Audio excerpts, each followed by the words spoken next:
नमस्कार साथियों, स्वागत है आप सभी का आज की आत्मकथा की क्लास में। साथियों, एक ही क्लास में आत्मकथा समाप्त हो जाएगी और ये अभी तक के आए हुए सभी प्रश्नों का महत्वपूर्ण संकलन है।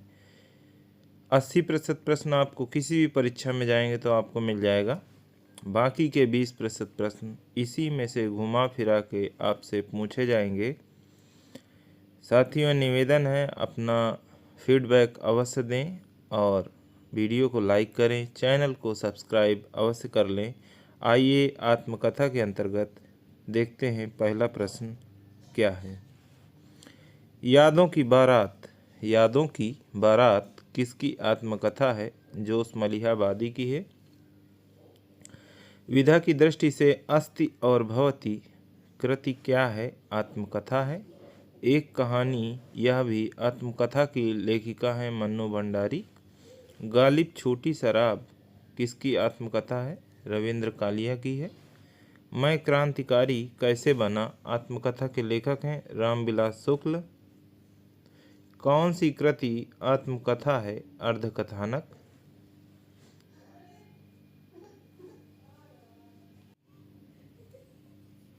आगे देखते हैं साथियों, कौन सी कृति आत्मकथा है?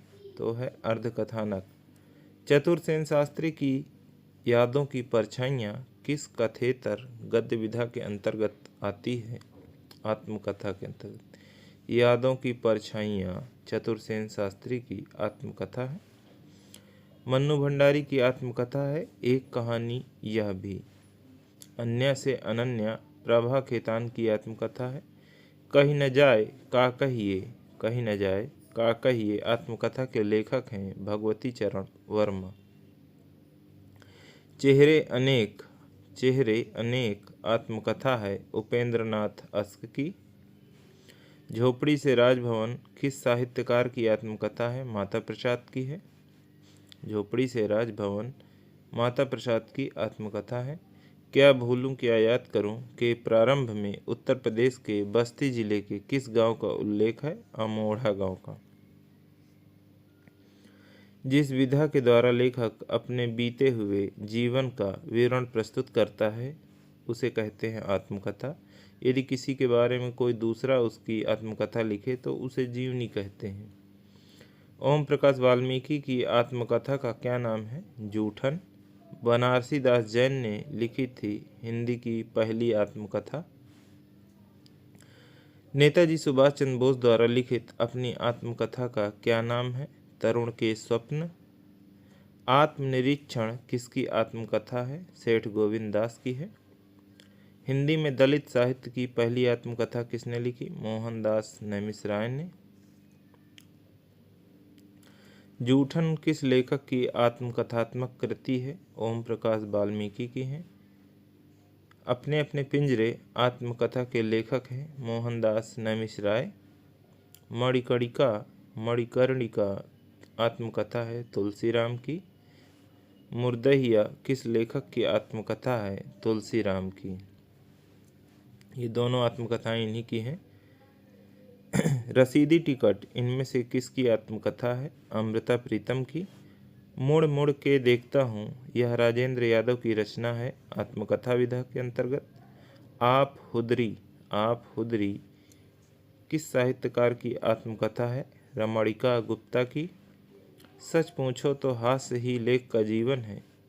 सच पूछो तो हास्य ही लेख का जीवन है। लेख पढ़ कुंदकली के समान दांत न खिल उठें तो वह लेख ही क्या। 19वीं सदी के अंत में सद्यः प्रकाशित मासिक पत्रिका सरस्वती की गंभीरता मिश्रित नीरसता की आलोचना करने वाला उपर्युक्त कथन किस लेखक का हो सकता है? बालकृष्ण भट्ट का है। भारतेंदु मंडल का वह मनमौजी निबंधकार कौन सा है जो मन में तरंग उठते ही किसी भी विषय को उठा लेता है और बंध नियमों की परवाह न कर स्वच्छंद रूप से लिखने लगता था? प्रताप नारायण मिश्र। इन्होंने खूब सारे निबंध लिखे हैं। भौं, मूछ, दांत, नाक, पेट, कोई भी शायद शब्द बचा नहीं है। जुआरी खुआरी नामक नाटक के लेखक हैं प्रताप नारायण मिश्र। प्रताप नारायण मिश्र की रचनाएं हैं गो संकट कलि प्रभाव, तो भला बताइए आप क्या हैं। सती चंद्रावली के लेखक हैं राधा चरण गोस्वामी। बालकृष्ण भट्ट वैसे तो निबंधकार और नाटककार ही थे, किंतु उन्होंने 2 छोटे छोटे उपन्यास भी लिखे। निम्नलिखित कृतियों में से उनका एक उपन्यास कौन सा है? नूतन ब्रह्मचारी बालकृष्ण भट्ट का प्रसिद्ध निबंध है। लाला श्रीनिवास दास किस रूप में चर्चित रहे हैं? प्रथम उपन्यासकार के रूप में। भारतेंदु हरिश्चंद्र के प्रमुख सहयोगी बाबू बाल मुकुंद गुप्त की साहित्यिक प्रसिद्धि का मूलाधार है शिवशंभू का चिट्ठा और खत। भारतेंदु युग के काशी के एक अंग्रेज कलेक्टर ने भारतेंदु हरिश्चंद्र की किस पत्रिका के एक व्यंग से रुष्ट होकर उनकी समस्त पत्रिकाओं पर रोक लगा दी थी? कवि वचन सुधा।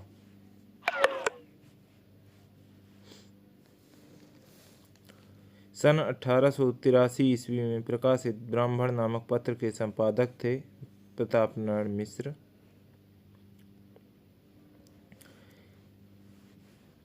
किस हिंदी प्रेमी ने अपनी संपूर्ण संपत्ति हिंदी प्रचार के निमित्त अर्पित कर हिंदी प्रचार का झंडा उठाया था? पंडित गौरीदत्त ने। सन 1903 में काशी नागरी प्रचारी सभा की प्रेरणा से इंडियन प्रेस प्रयाग द्वारा प्रकाशित हिंदी की वह मासिक पत्रिका कौन सी थी जो नए लेखकों की एकमात्र पथ प्रदर्शिका बन गई? तो वह सरस्वती पत्रिका थी। आधुनिक युग में हिंदी गद्य के परिमार्जन, प्रांजलता और शुद्धता के अभाव की ओर सर्वप्रथम किसका ध्यान गया था? महावीर प्रसाद द्विवेदी जी का। आधुनिक हिंदी गद्य को सुव्यवस्थित करने के लिए किसने हिंदी का सबसे पहले प्रामाणिक व्याकरण लिखा? कामता प्रसाद गुरु ने। स्वयं के द्वारा लिखित निज जीवन चरित्र गद्य की कौन सी विधा है? तो वह आत्मकथा है। हिंदी की पहली आत्मकथा अर्धकथानक के लेखक हैं बनारसी दास जैन। अर्धकथानक की भाषा है ब्रज भाषा है। अर्धकथानक नामक कृति की विधा क्या है? आत्मकथा। ये पहली आत्मकथा है, इसलिए बहुत ज़्यादा इससे प्रश्न बनते हैं। आधुनिक हिंदी साहित्य की पहली आत्मकथा है मेरी आत्मकहानी। मेरी आत्मकहानी पुस्तक के लेखक कौन है? श्याम सुंदर दास। मेरा जीवन प्रवाह किसकी आत्मकथा है? वियोगी हरि की है। मेरी जीवन यात्रा किसकी आत्मकथा है? राहुल सांकृत्यायन जी की है। मेरी असफलताएं किसकी आत्मकथा है? गुलाब राय की है। हिंदी का पहला समाचार पत्र कौन सा था? उदंत मार्तंड। हिंदी का पहला समाचार पत्र कौन सा था? उदंत मार्तंड।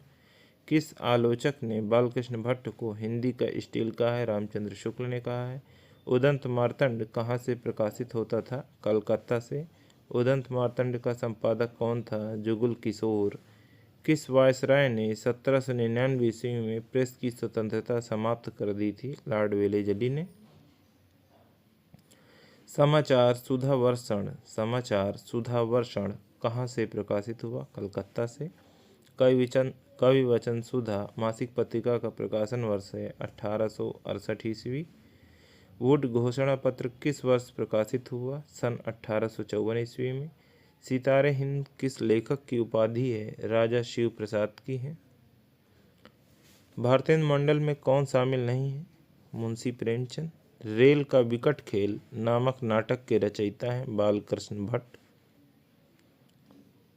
कालक्रम की दृष्टि से आत्मकथा के निम्नलिखित खंडों का सही अनुक्रम क्या है? क्या भूलूं क्या याद करूं, नीड़ का निर्माण फिर, बसेरे से दूर, 10 द्वार से सोपान तक, हरिवंश राय बच्चन जी की आत्मकथाएं हैं जो कि 4 भागों में हैं। मित्र संवाद पत्र साहित्य किनके बीच लिखे गए पत्रों का संग्रह है? रामविलास शर्मा, केदारनाथ अग्रवाल। इनके दोनों के बीच जो पत्रों का पत्र व्यवहार था उन्हीं का संग्रह मित्र संवाद पत्र साहित्य किनके बीच लिखे गए पत्रों का संग्रह है? रामविलास शर्मा और केदारनाथ अग्रवाल के बीच का। प्रकाशन के आधार पर निम्नलिखित कृतियों का सही अनुक्रम है। मेरी तिब्बत यात्रा, कलकत्ता से पेकिंग, चीड़ों पर चांदनी, यात्रा चक्र। दलित लेखकों की आत्मकथाओं का प्रकाशन वर्ष के अनुसार सही अनुक्रम है। जूठन, तिरस्कृत, हाथ से मुर्दहियाँ। दलित लेखकों की आत्मकथाओं का प्रकाशन वर्ष के अनुसार सही अनुक्रम क्या है? जूठन, तिरस्कृत, हाथ से मुर्दहियाँ। प्रकाशन काल के अनुसार रेखा चित्रों का सही अनुक्रम बताइए। अतीत के चलचित्र, माटी की मूर्तें, अमिट रेखाएं, कुछ शब्द कुछ रेखाएं। कौन सी कृति भारतेंदु द्वारा रचित है? फूलों का गुच्छा, सती प्रताप, प्रेम जोगनी। भारतेंदुकृत रचनाओं में से कौन सा रचना नाट्य कृति के अंतर्गत आती है? भारत दुर्दशा।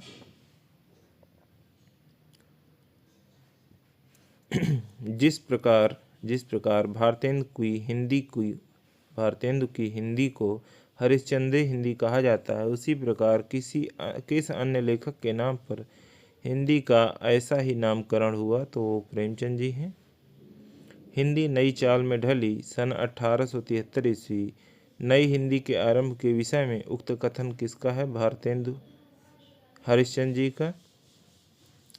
जिस प्यारी हिंदी को देश ने अपनी विभूति समझा, जिसको जनता ने उत्कंठापूर्वक दौड़कर अपनाया, उसका दर्शन इसी पत्रिका में हुआ। आचार्य शुक्ल का उपर्युक्त कथन किस पत्रिका की ओर संकेत कर रहा है? हरिश्चंद्र चंद्रिका की ओर। भारतेंदु हरिश्चंद्र का एक लेख पांचवें पैगंबर, जो बहुत दिनों तक अत्यंत लोकप्रिय बना रहा था, किस पत्रिका में प्रकाशित हुआ था? हरिश्चंद्र मैगजीन में। भारतेंदु हरिश्चंद्र ने किस विधा पर अपनी लेखिका नहीं चलाई? उपन्यास में। फोर्ट विलियम कॉलेज की स्थापना किस वर्ष हुई? 1800 ईस्वी में। खड़ी बोली और ब्रजभाषा के संघर्ष के दौरान किसने खड़ी बोली के समर्थकों को हठी और मूर्ख तक कह डाला था? जगन्नाथ दास रत्नाकर ने खड़ी बोली के समर्थकों को हठी और मूर्ख तक कह डाला था। बूढ़े मुँह मुहा से लोग देखें तमाशे नामक प्रहसन के लेखक हैं राधाचरण गोस्वामी। भारतेंदु युग को पुनर्जागरण काल किसने कहा? नगेंद्र जी ने कहा। भारतेंदु ने हिंदी साहित्य को एक नए मार्ग पर लाकर खड़ा किया। वे साहित्य के नए युग प्रवर्तक थे। किसका कथन है? रामचंद्र शुक्ल जी का। हिंदी प्रदीप कहाँ से निकलता था? इलाहाबाद से निकलता था। ब्राह्मण पत्रिका का संपादक कौन था? प्रताप नारायण मिश्र। बद्रीनाथ चौधरी प्रेमघन किस पत्रिका के संपादक थे? आनंद कादम्बिनी के। कालचक्र पुस्तक के लेखक हैं भारतेंदु। खड़ी बोली को साधु भाषा भारतेंदु जी ने कहा है। उत्तर प्रदेश का पहला हिंदी समाचार पत्र कौन था? बनारस अखबार। भारतेंदु पत्र का संपादक कौन था? राधाचरण गोस्वामी। बूढ़े मुँह मुहा से किसका प्रहसन है? राधाचरण गोस्वामी जी का। बेचन शर्मा उग्र की आत्मकथा है अपनी खबर। सत्य के प्रयोग आत्मकथा किसकी है? महात्मा गांधी की है। डॉक्टर राजेंद्र प्रसाद की आत्मकथा है आत्मकथा के ही नाम से। क्या भूलूं क्या याद करूं किसकी आत्मकथा है? हरिवंश राय बच्चन की। हरिवंश राय बच्चन की आत्मकथा के कितने भाग हैं? 4। क्या भूलूं क्या याद करूं कब प्रकाशित हुई? सन 1969 ईस्वी में। सिंहावलोकन किसकी आत्मकथा है? यशपाल की, जो कि 3 भागों में है। रामविलास शर्मा की आत्मकथा अपनी धरती अपने लोग कितने खंडों में विभक्त है? 3 भागों में। व्योमकेश दरवेश किस विधा की रचना है? जीवनी की, जो कि हजारी प्रसाद द्विवेदी जी की जीवनी है। रामविलास शर्मा की आत्मकथा है घर की बात नाम से इन्होंने अपनी आत्मकथा लिखी है। 60 वर्ष एक रेखांकन किसकी आत्मकथा है? सुमित्रा नंदन पंत की। डॉक्टर नगेंद्र की आत्मकथा है अर्धकथा। मेरे 7 जन्म 4 खंडों में किसने आत्मकथा लिखी है? हंसराज रहबर। मेरी अपनी कथा के लेखक हैं पद्मलाल पुन्नालाल बख्शी। सहचर है समय नाम से 4 भागों में किसकी आत्मकथा है? रामदरस मिश्र। मेरे बचपन के दिन, उत्ताल हवा, द्विखंडिता, वे अंधेरे दिन किसकी आत्मकथा के भाग हैं? तस्लीमा नसरीन के। यौवन के द्वार पर किसकी आत्मकथा है? डॉक्टर देवराज उपाध्याय की।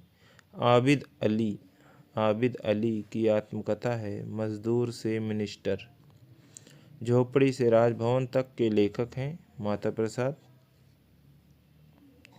संस्मरण विधा की कृति है पथ के साथी, हम हसमत, लौट आओ धार। अथा तो घुमक्कड़ जिज्ञासा किस विधा से संबंधित है? यात्रा वृत्तांत। भारतेंदु बाबू हरिश्चंद्र का जीवन चरित ग्रंथ के लेखक हैं राधा कृष्ण दास। भारतेंदु बाबू हरिश्चंद्र का जीवन चरित ग्रंथ के रचनाकार कौन है? राधा कृष्ण दास हैं। दस्तक जिंदगी की और मोड़ जिंदगी का किसकी आत्मकथा के भाग हैं? प्रतिभा अग्रवाल की। रमणिका गुप्ता की आत्मकथा है हादसे। अन्या से अनन्या किसकी आत्मकथा है? प्रभा खेतान की है। गालिब छोटी शराब आत्मकथा है रविंद्र कालिया की। आज के अतीत के लेखक हैं भीष्म साहनी। अपनी जमी अपना आसमां की लेखिका हैं रजनी तिलक। विधा की दृष्टि से अस्ति और भवती कृति है आत्मकथा। एक आत्मकथा जो कमलेश्वर विरचित है जलती हुई नदी। तरुण के स्वप्न शीर्षक कृति को किस प्रकार की गद्य विधा माना गया है? आत्मकथा। फिर से देखते हैं साथियों, तरुण के स्वप्न शीर्षक कृति किस प्रकार की गद्य विधा है? आत्मकथा। गुड़िया भीतर गुड़िया किस विधा की रचना है? आत्मकथा। कस्तूरी कुंडल बसे आत्मकथा है मैत्रेयी पुष्पा की। लगता नहीं है दिल मेरा आत्मकथा है कृष्णा अग्निहोत्री की। रामविलास शर्मा की आत्मकथा अपनी धरती अपने लोग कितने खंडों में विभक्त है? 3। सिंहावलोकन किसकी आत्मकथा है? यशपाल की, जो कि 3 भागों में है। मेरा जीवन प्रवाह किसकी आत्मकथा है? वियोगी हरि। 4 खंडों में प्रकाशित बच्चन की आत्मकथा का प्रथम खंड कौन सा है? क्या भूलूं क्या याद करूं। हरिवंश राय बच्चन की आत्मकथा के कितने भाग प्रकाशित हैं? 4। आत्मकथा में लेखक अपने जीवन को प्रायः आद्योपांत कहानी लिखता है। आत्मसंस्मरण में जीवन के एक सीमित खंड के संस्करण लिखता है। यह कथन है डॉक्टर दशरथ ओझा का। अपनी खबर आत्मकथा है पांडे बेचन शर्मा उग्र की। अपनी खबर इनकी आत्मकथा है। आत्मनिरीक्षण आत्मकथा सेठ गोविंद दास की है। मेरी जीवन यात्रा राहुल सांकृत्यायन की है। यशपाल की आत्मकथा सिंहावलोकन है। बार बार पूछा जा रहा साथियों। डॉक्टर रामविलास शर्मा की आत्मकथा अपनी धरती अपने लोग विभक्त है 3 खंडों में। मणिकर्णिका के लेखक हैं तुलसीराम। मणिकर्णिका और मुर्दहिया दो इनकी आत्मकथाएं हैं। देहरी भई विदेश रचना है आत्मकथा। हिंदी में दलित साहित्य की पहली आत्मकथा लिखी मोहनदास नैमिषराय ने। रसीदी टिकट आत्मकथा है अमृता प्रीतम की। अपने अपने पिंजरे किस दलित लेखक की आत्मकथा है? मोहनदास नैमिषराय की। तिरस्कृत आत्मकथा है सूरजपाल चौहान की। मेरी जीवन यात्रा किसकी आत्मकथा है? राहुल सांकृत्यायन की। कस्तूरी कुंडल बसे आत्मकथा है मैत्रेयी पुष्पा की। साथियों, आत्मकथा में इतना ही। अगली विधा है संस्मरण एवं रेखा चित्र, जिस पर हम कल चर्चा करेंगे। आज के लिए इतना ही। बहुत बहुत धन्यवाद साथियों। चैनल